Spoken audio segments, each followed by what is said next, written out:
تیزی سے، یہاں کام نہیں بنا۔ اب چلا ہے بیٹے کے پاس، بیٹے کے پاس پہنچا اور پہنچنے کے بعد کہتا ہے اسماعیل کیا آپ کو پتا ہے کہ آپ کے بابا کہاں لے جا رہے ہیں؟ کہا ہاں پتا ہے مجھے، میرے بابا مجھے کہاں لے جا رہا ہے؟ آپ کے بابا نے صرف ایک خواب دیکھا ہے، آپ کے بابا کے دماغ کو کیا ہو گیا ہے؟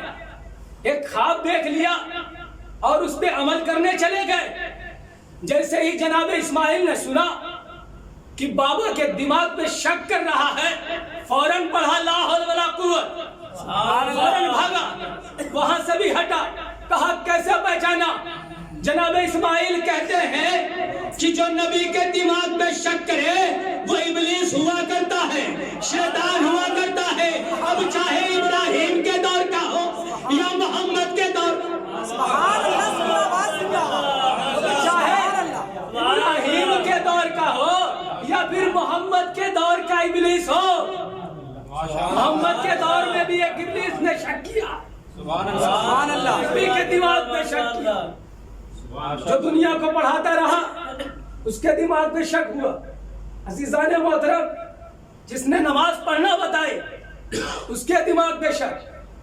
عزیزان محترم، کہیں کام نہیں بن رہا تھا اس کا، چلا باپ کے پاس آیا، آنے کے بعد کہتا ہے آپ نے خالی ایک خواب دیکھا ہے، خواب صحیح نہیں ہوتا، خواب ضروری تھوڑی ہے کہ صحیح بھی ہو جائے۔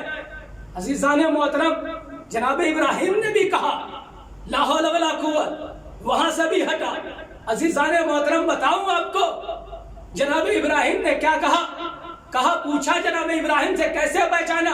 کہا جو نیک کام میں رکاوٹ کرتا ہے ابلیس ہوا کرتا ہے۔ سبحان اللہ، عزیزان محترم، جو بھی نیک کام میں رکاوٹ کرے وہ ابلیس ہوا کرتا ہے۔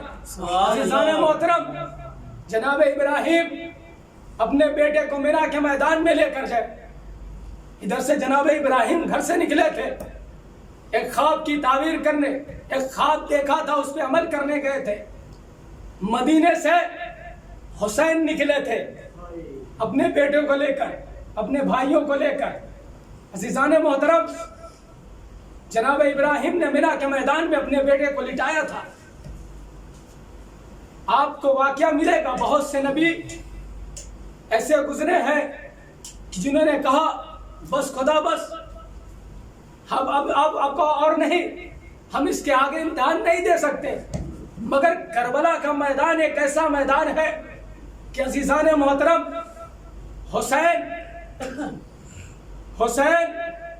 عزیزان محترم کے لیے خود خدا کہہ رہا ہے حسین بس کرے، حسین بس کرے۔ عزیزان محترم، آج چاند رات ہے، آج محرم کی چاند رات ہے، اول شب ہے۔ عزیزوں، روایتوں میں ملتا ہے کہ جیسے ہی فلک میں چاند نمودار ہوتا ہے، ہر کوئی اپنے گھر پہ تبرک کا انتظام کرتا ہے، فرش عذاب بچھائی جاتی ہے۔ امام جعفر صادق سے ایک روایت ہے کہ امام جعفر صادق فرماتے ہیں کہ اگر کوئی شخص میرے دادا حسین کی عزا کرے اور ان کے غم میں شریک ہو اور اپنے دروازے اور چھت پہ علم لگائے، تو امام فرماتے ہیں کہ میری جدہ جناب سیدہ اس کے لیے صبح اور شام دعا کرتی ہے۔ عزیزوں، روایت میں ملتا ہے کہ امام رضا کے پاس جب شبیب کے بیٹے پہنچے ہیں تو امام رضا نے شبیب سے پوچھا کہ شبیب کے بیٹے یہ بتاؤ آج کون سی تاریخ ہے؟ تو شبیب نے بتایا مولا آج چاند رات ہے۔ پھر امام نے پوچھا یہ شبیب کون سی چاند رات ہے؟ شبیب فرماتے ہیں مولا آج محرم کی چاند رات ہے، آج محرم کی چاند رات ہے۔ امام فرماتے ہیں اے شبیب تجھے پتا ہے اس مہینے میں اہل بیت کے دل غمزدہ ہو جاتے ہیں، جیسے ہی یہ مہینہ آتا ہے اے شبیب سنو، جب بھی رونا تو میرے جد مظلوم حسین پہ رونا۔ عزیزان محترم شبیب سے کہتے ہیں شبیب کیوں ایسا میں کہہ رہا ہوں؟ مولا کیوں؟ کہا اس لیے کہ کربلا میں 18 بنی ہاشم مارے گئے، اہل بیت کے 18 بنی ہاشم شہید ہو گئے۔ عزیزوں آج چاند رات ہے نا، جب یہ چاند فروا نے دیکھا تو اکبر یاد آیا ہوگا، اکبر یاد آیا ہوگا نا۔ جب فروا نے دیکھا تو قاسم کی یاد آئی، جب رباب نے دیکھا تو اصغر کی یاد آئی۔ عزیزو ایک مومن ایک واقعہ پڑھوں گا، اس کے بعد مجلس تمام۔ پروردگار ان آنسوؤں کے صدقے میں برادر عزیز جناب شبیر صاحب کو صحت و سلامتی عنایت فرما۔ یہ عزیزو ایک مومنہ ہے کہ جو ہر سال فرش عزا بچھاتی ہے، ہر سال فرش عزا بچھاتی ہے۔ عزیزو ایک سال ایسا آیا کہ اس کے پاس کچھ نہ تھا، تو ایک مرتبہ اپنے شوہر سے کہتی ہے جائیے کچھ لے کر آئیے، اس لیے کہ مجھے فاطمہ کو پرسہ ضرور دینا ہے، مجھے فرش عزا بچھانی ہے، مجھے حسین کا پرسہ فاطمہ کو دینا ہے، جائیے کچھ نہ کچھ کر کے کچھ پیسے لے آئیے۔ ایک مرتبہ وہ شوہر باہر نکلا، صبح سے نکلا شام تک ایک ایک کا ہاتھ پکڑ کر کہتا تھا اگر کچھ کام ہو تو بتاؤ، میں کرنے کے لیے تیار ہوں، مگر مجھے تھوڑا پیسہ دے دو۔ عزیزان محترم شام کو واپس گھر پہنچا ہے، مایوسی کے حالت میں تھا۔ ایک مرتبہ بی بی نے دیکھا تو پوچھا کیا ہوا، بتاؤ کیا ہوا۔ عزیزان محترم وہ کہتا ہے دن بھر میں دوڑتا رہا، میں نے ہاتھ پکڑ پکڑ کے کہا کہ اگر کوئی کام ہو تو مجھے بتاؤ۔ عزیزان محترم اس بی بی کے 2 چھوٹے چھوٹے بچے تھے، چھوٹے چھوٹے جو بچے تھے، بی بی کہتی ہے میرا دل کر رہا ہے میں آپ سے ایک بات کہوں، برا تو نہیں مانیے گا؟ کہا بتاؤ۔ کہا میرا دل کر رہا ہے ان دونوں بچوں کو بیچ دو، ہمیں فرش عزا بچھانی ہے۔ ہائے رے عشق محبت حسین۔ عزیزان محترم مائیں اپنے بچوں کو بیچنا گوارا کر سکتی ہے مگر فرش عزا نہیں چھوڑ سکتی۔ عزیزان محترم بچوں کو دیا، ایک مرتبہ شوہر کو جیسے دیا کہا لے جاؤ اسے بیچ کر آؤ۔ شوہر نے بچوں کو لیا اور بازار میں پہنچا، اور بازار میں جب پہنچا ہے تو ان بچوں کو بیچ دیا۔ بیچنے کے بعد اب بچے سے جدا ہوا، اب واپس گھر کی طرف چلا۔ روایت بتاتی ہے کہ شوہر نے، باپ نے اپنے بیٹے کو مڑ کر نہیں دیکھا۔ عزیزان محترم باپ نے اپنے بیٹے کو مڑ کر نہیں دیکھا۔ اب بیٹے بھی بڑے خوددار تھے، باپ کو مڑ کر نہیں دیکھا، باپ کو مڑ کر نہیں دیکھا، ادھر چلے گئے۔ وہ گھر آیا، جیسے ہی گھر آیا اب جو ہے عزیزان محترم فرش عزا بچھائی گئی، عزا کھانا سجایا گیا۔ وہ بی بی اتنا رو رہی تھی کہ اس سے پہلے کبھی اتنا نہیں روئی۔ ایک مرتبہ شوہر نے سمجھا شاید کچھ بات ہے، شاید جو ہے بچوں کی یاد آ گئی، شاید بچوں کی یاد آ گئی ہوگی۔ ایک مرتبہ قریب جا کے کہتا ہے، بازو پکڑا تو میں نے، ایک مرتبہ شوہر کہتا ہے تم نے خود ہی تو اپنے بچوں کو بیچا ہے۔ تو ایک مرتبہ عورت اپنے سر کو بلند کرتی ہے، بلند کر کے کہتی ہے میری محبت نے شک مت کرنا، میں اپنے بیٹوں پہ نہیں رو رہی ہوں تو پھر کیوں رو رہی ہے؟ کہا اس سے پہلے 4 عزادار تھے، اس سال 2 عزادار ہیں، 2 عزادار کم ہو گئے ہیں، میں اس بات پہ رو رہی ہوں کہ 2 عزادار حسین کے کم ہو گئے۔ عزاداران مظلوم کربلا باتیں ہو رہی تھی کہ دق الباب ہوا، مومنہ دروازے پہ پہنچی، پہنچنے کے بعد دروازے کو کھولا، کیا دیکھا؟ ایک بی بی ہے کہ جو چادر میں لپٹی ہوئی ہے، میرے بیٹے بھی ساتھ ہیں۔ عزیزان محترم مومنہ کہتی ہے میں سمجھی ضرور کچھ غلطی کی ہوگی، اس وجہ سے میرے بچے کو یہ واپس لے آئی ہے اور قیمت لے جائیں گی۔ عزیزوں ایک مرتبہ مومنہ اپنے بچوں سے پوچھتی ہے کیا تم نے اپنی مالکہ کی خدمت نہیں کی؟